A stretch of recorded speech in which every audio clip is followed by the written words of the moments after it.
What makes you feel desired? The big question. I'm Jacqueline Nichols, and we're on day 78 of our 90-day quest. Thank you so much for continuing to participate in all that we're doing to improve on confidence, communication, charisma, fun, cuddles, and flirting.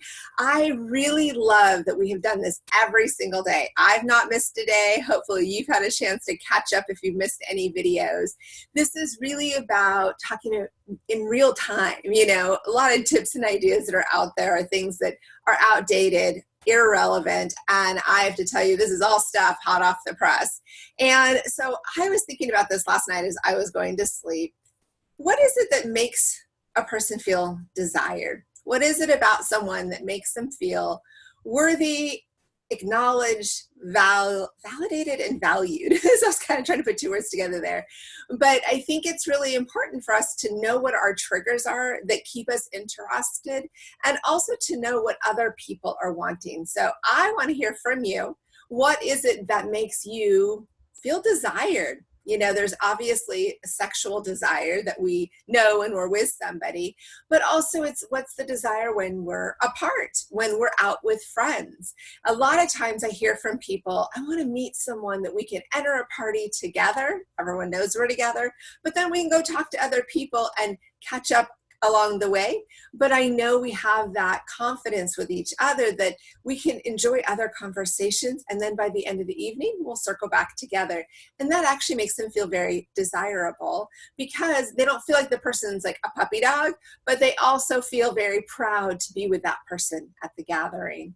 I know I'm a good morning, good night person. It's totally a part of me that if someone I'm in a relationship with says good morning to me, sends me a good morning message, I love knowing I'm one of the first thoughts on their mind. And oh, so nice when you get that good night message and you know that you're the last thought of the evening and that they're thinking about you. I think people forget how important that simple little message can be. Also, it's that spontaneity, that willingness to be like, I miss seeing you. Can we get together? Can we do something soon or tonight? And just wanting to be close, that hug that you kind of melt into each other. I feel like we've gotten so into this pat, pat, hug, and we forget how to just kind of breathe into someone and just rhythmically slow down. It makes you feel so desired when you know the other person is really enjoying just being in your space. I also think it's really powerful at feeling desired when somebody just wants to be with you and doesn't really care what you do. It's not about entertaining one another. It's just being together and then learning and growing. It's having that person near you. Like, I love when I'm sitting with someone next to them and our knees are touching, the sides of our legs are close. Like, we can still talk to other people at the table, we're interacting, but there's just something about that connection that makes it feel personal, private, yet accessible to where we're not separating and we're holding hands the entire time, which holding hands is awesome. But sometimes you just kind of, you know, you're eating, you're doing stuff, and it's such a nice feeling when your knees touch and it makes you feel desirable. It makes you feel wanted. There's so many ways to touch someone that isn't provocative and crossing boundaries before you're closer, but it's a way to say, hey, I'm really drawn to you and it feels great. I think we need to step back and remind ourselves what invigorates that kind of juicy energy inside of us, whether it is on a higher intimacy level, emotional level, physical level, just enticement level. I love it because people, well, I have pretty much the same drink when I go out, but those that know it means a lot that they remember that this is one of my favorite drinks. And even, you know, one of those moments when someone makes an effort to remember what you like, that makes you feel desirable, whether it's a drink, a food, a restaurant that you enjoy, music that you enjoy. Just taking note of what other people notice about you. Learning to receive is not always easy, but it's really important because just as much as you want to have someone to give to, you also want someone to give to you.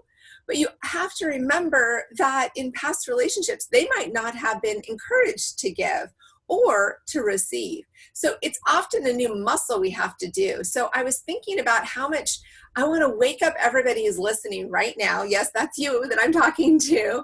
I want you to wake up and think about what gets you excited. I see so many people show up with this, I'm single and I wish I wasn't, I'm lonely and I'm frustrated because I've got all these great qualities, yet there's no giggle, there's no spunk, there's no inviting energy to them because they haven't really thought about what would make me feel desirable. What is it that I want? Because we have to learn how to remember these things, because then when they do happen, we can recognize them and go, oh, that's a signal. That's somebody I want to get to know better. That's someone I care about, someone who cares that you made it home safely. Like, when's the last time someone said, hey, I want to make sure you made it home safely. Can I walk you home? Or could you please send me a message when you drive home and get there back in one piece? We want people to say that we're worth the effort. I teach people all the time to raise their deserve level. I think in this world of so much random one-time dates, we've kind of dropped our expectations when really we need to raise them, but we have to also be equally willing to reach back and give what we're asking for. Instead of always thinking, what can you receive? What can you give is also important. Because I know when I have somebody that I can give unconditionally to, my desire level goes up so much because I don't have to hold back. I don't have to filter. I don't have to worry about scaring them away. I can just ooze all that loving goodness on them and they will thank me and appreciate it, and I can load up some more. So what makes you feel desirable? I'm Jacqueline Nichols, and we're going to keep this conversation going. I'd love for you to like, share, subscribe, and comment. And you know what? Tomorrow I'll have something else to share with you.